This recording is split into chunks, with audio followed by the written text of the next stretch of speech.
This video demonstrates the use and need of a destructor in a class. What we have is a class called point, and the point has an x and a y coordinate, and we have a constructor that expects two integers, the x and y value.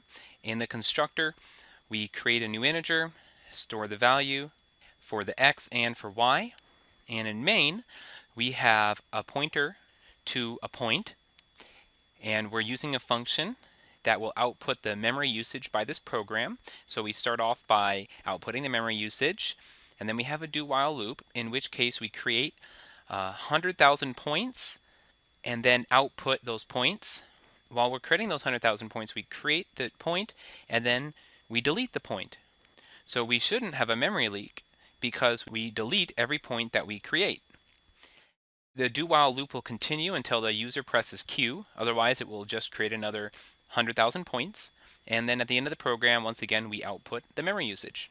So let's compile this program and execute. Here, starting, we have 2,912 kilobytes of memory. After creating 100,000 points, we now have 3,000 more kilobytes in use, and we keep on seeing that pattern. Why? Why do we have this memory leak? We are deleting the point every time. Well, the reason is that inside the class, in the constructor, we are allocating two new integers. But nowhere are we explicitly deleting these integers.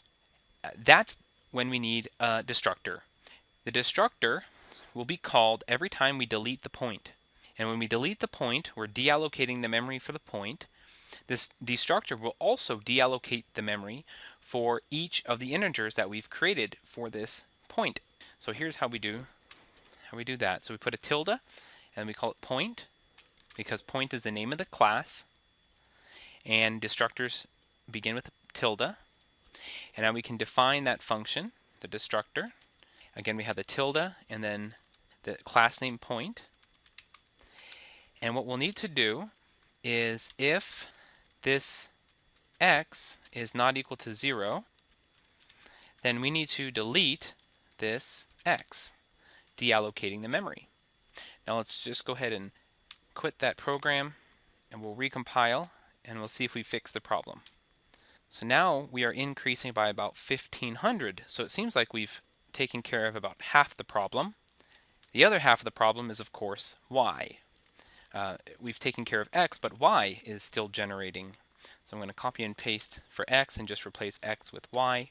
That way, if y is not 0, then we'll delete y. The reason we're saying if not 0 is because if y were 0, that means y, or x, is pointing to an invalid memory address, because 0 is an invalid memory address. Okay, now let's compile the program and execute.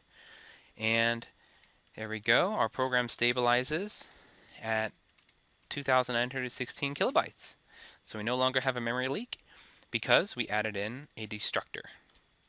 All right, thank you.